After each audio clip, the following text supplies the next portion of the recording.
All right. Yeah. Hi, everyone. I'm Tanya Bogac. Happy to be here. Happy I made it just in time for the first talk. Very interesting. So I'm going to be talking about indexes are not all you need. And the idea of this talk is a little bit to explore ways to look into DuckDB pitfalls and, yeah, finding them and seeing what to do from there. So maybe a little bit of background on me. I did study computer science in Germany, moved to Amsterdam my first time for an internship at CWI, met some amazing database folks there, and eventually after my master's came back to work at DuckDB Labs because it was by then like a company. Yeah, that's me. And now let's jump right in. So DuckDB pitfalls and how to find them. I feel like that's a bit of a big promise I'm having in that title. Like, am I going to give you the magic formula to find out why your queries are slow and fix it? Sadly, I won't be able to do that, but I'm at least gonna try to give some starting points on looking into slow queries and what DuckDB offers that like might help figuring out the cause. So by default, DuckDB does already try to choose sensible defaults, like pre-configured values. You can check them out in the documentation.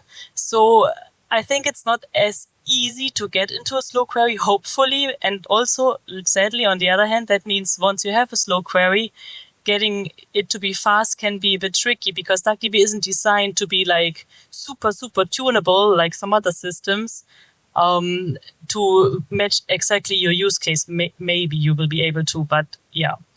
And to look into ways to analyze your query performance, we're going to be using indexes as a case study, which is something I've worked a lot on and which I feel is one of these things you can either really gain something from or lose a lot of performance from. So we will be looking at some profiling, and we're going to be also looking at one function to monitor DuckDB's memory. Yes. So maybe just a little bit of a step back because we want to be talking about indexes, specifically tree-based indexes. So it won't be about, for example, zone maps, which like min-max statistics and stuff. So this is like a B tree would be like a perfect example of a tree-based index in database systems. So historically, if we think about the traditional database systems and their very transactional workloads, we kind of maybe understand that indexes are very inherent to that, because these like systems, like think of a web shop, for example, you have like a series of point lookups, you're doing like updates on a single tuple. It's all very pointy.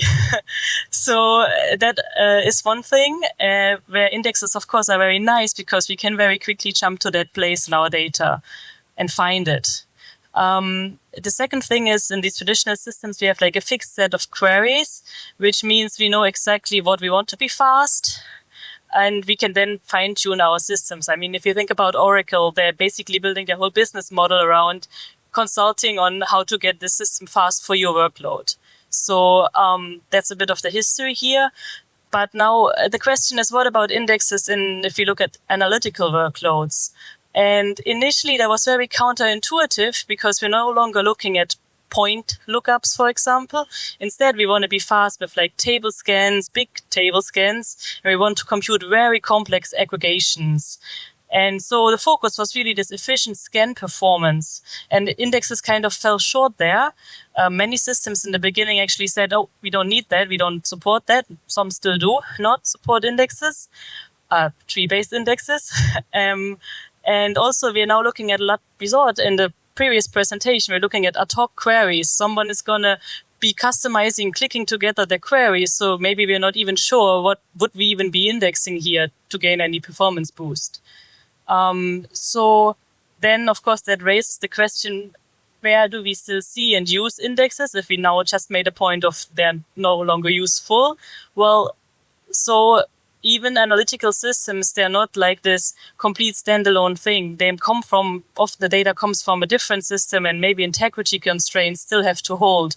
Maybe I do need to give some guarantees on my data when I'm analyzing it. And also, we talked about scans a lot, but we also see a lot of filters everywhere, like this, this typical give me exactly the value 500 and then join it to something else.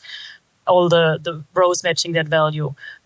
So for these cases where you want to filter your data, zone maps can help. Min-max indexes, I'm using it interchangeably, bear with me. So they can help, but only if the data is pre-clustered, because then I can quickly skip over sections of the data. But if I don't have clustering, if I don't have any correlation to sorted attributes, the zone map won't help me. And then there's also another point for the filter, which is that the data size matters. So once I'm starting to scan my whole data set to find a few tuples, scans, even though they're very tuned in analytics, do become expensive. So that's kind of like why for filters, maybe we're looking at a use case where an index is still useful. Then there's the last point on this slide, which is also important to me personally, is that I want to stress versatility here.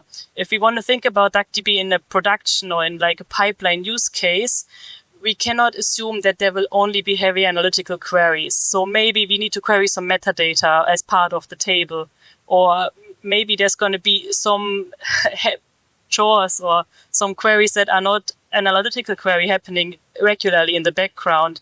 So if we want to have DuckDB be a versatile tool to use there, we might need to think about having good index support. With that, let's look at indexes in DuckDB.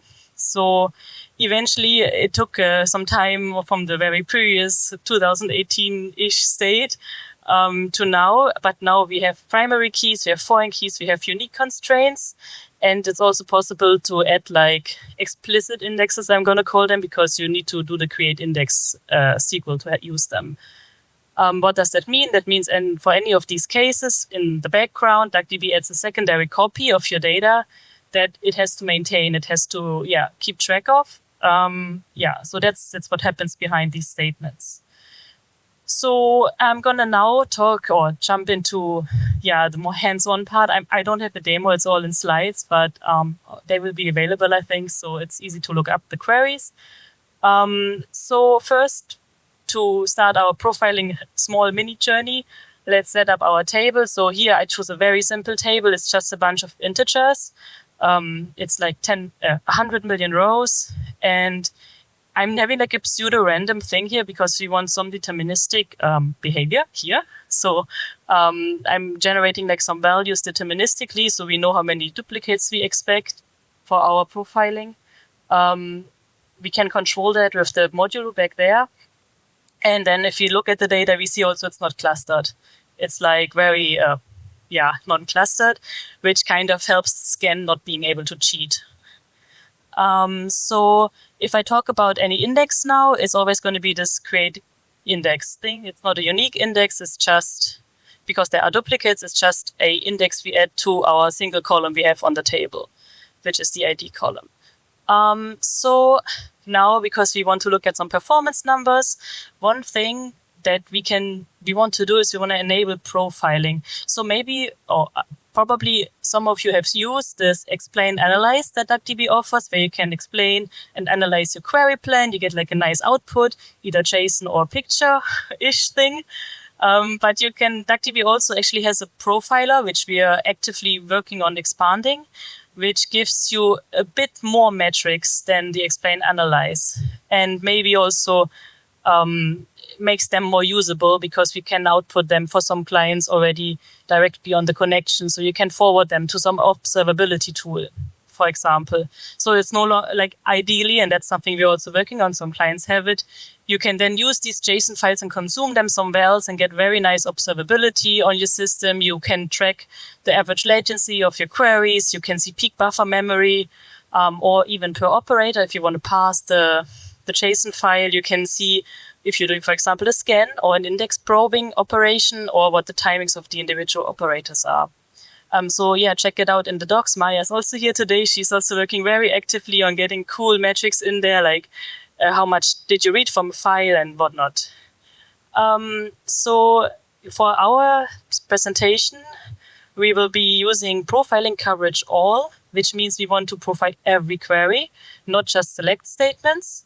And we want to have the output in JSON. That's here. And the first thing we want to look into are how does index maintenance perform. What I mean with that is let's like bulk append 10K rows, in this case, because a row is only an integer, 10k integers, and we will look at the performance if we have no indexes on the table or we have 3 indexes. I just created the same index 3 times on that column. Because every time we add data, of course, we want to also propagate it to the index. So yeah, it makes a big difference. So this is our query. We just, again, generate 10k rows. And we can see that no index takes 7 milliseconds. And if we have 3 indexes only, it's already at 400. Why is that? Because our indexes, they're actually not... DuckDB can bulk append easily by just writing it to the end of the table. But for indexes, for every value, we need to go into our tree and need to find out where we need to add it. And at the moment, that's also not parallelized. So a lot of work for 3 indexes. So now maybe you're going to be saying, well, I don't care. In my workflow, I have my ingestion workflow somewhere else. And once it's all ingested, it happens at night. And then during the day, the data is there. And I only care about select performance. Ingestion can take long. It's fine.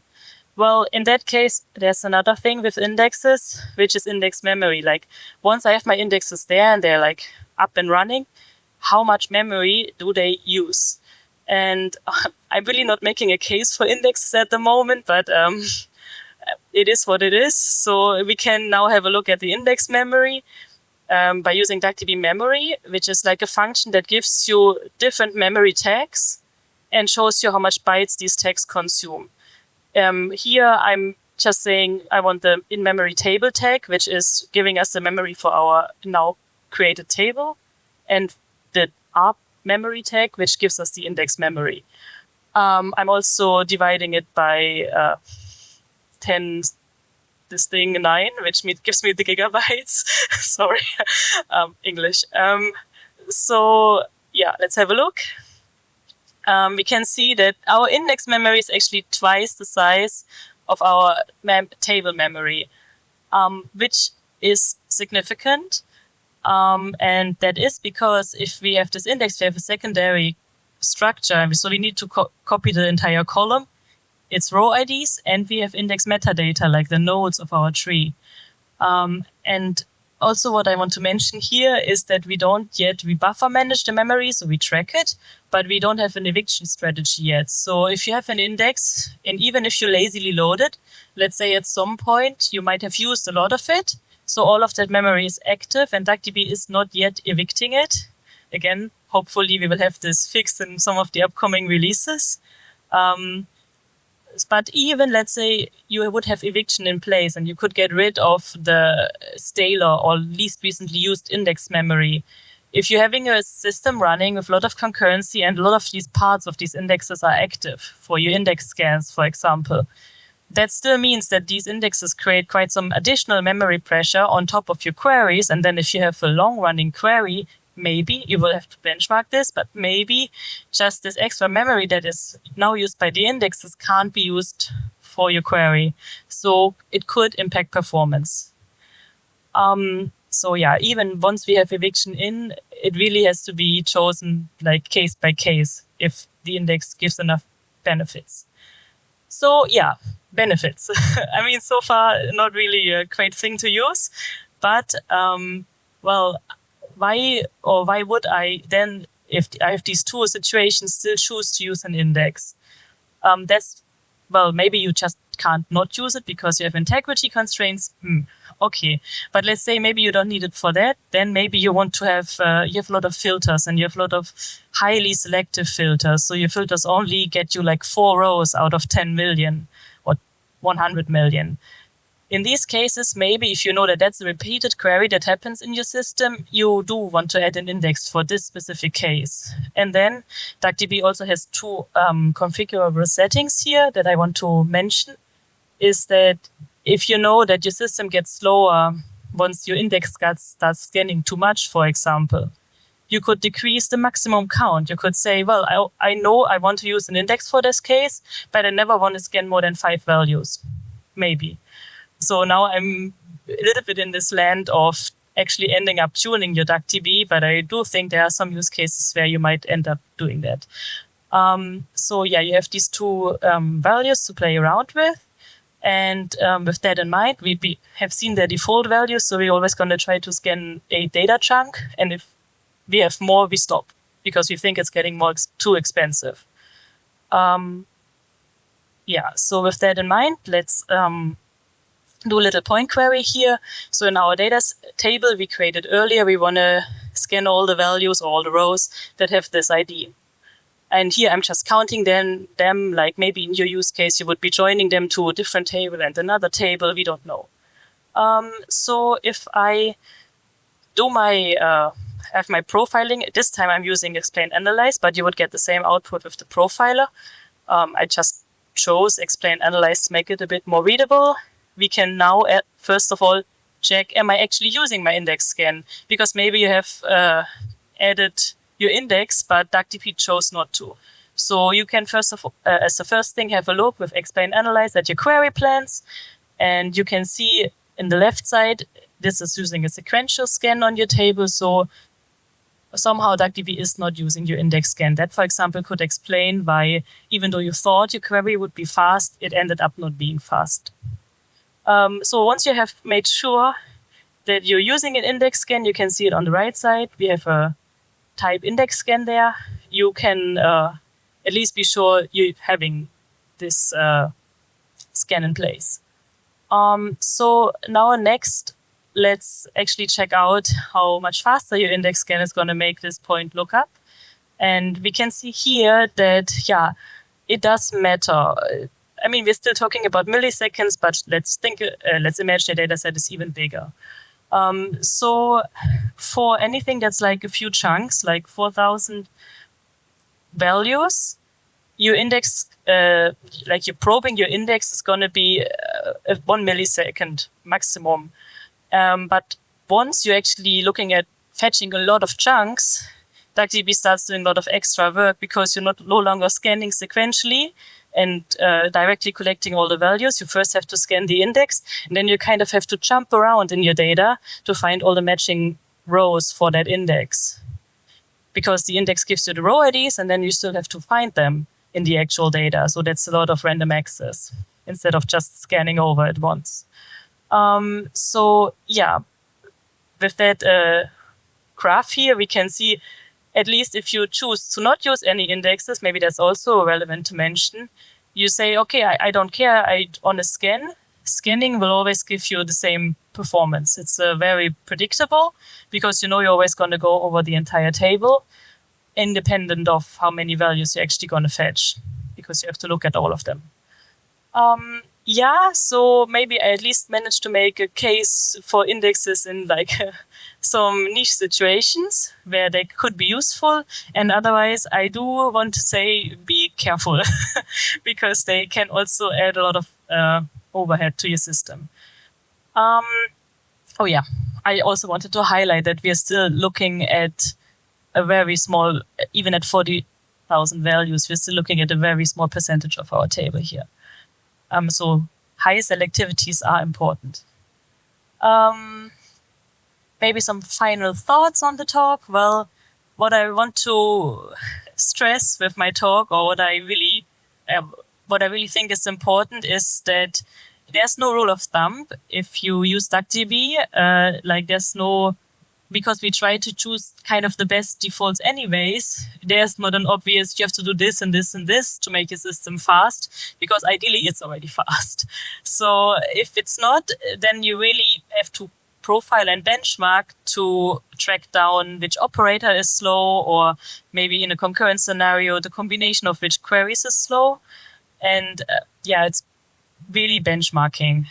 And then what I've seen really useful for some bigger like production systems is really good observability setup. So if you have a pipeline or anything that you can like see, okay, if we have this peak traffic, then we see this query times go up. So hopefully with our profiler, we will be able to make that more and more feasible also in DuckDB, that you can really profile relevant metrics, and that you can also use this DuckDB memory query to regularly ask DuckDB, hey, how's my memory doing? What is being allocated at the moment?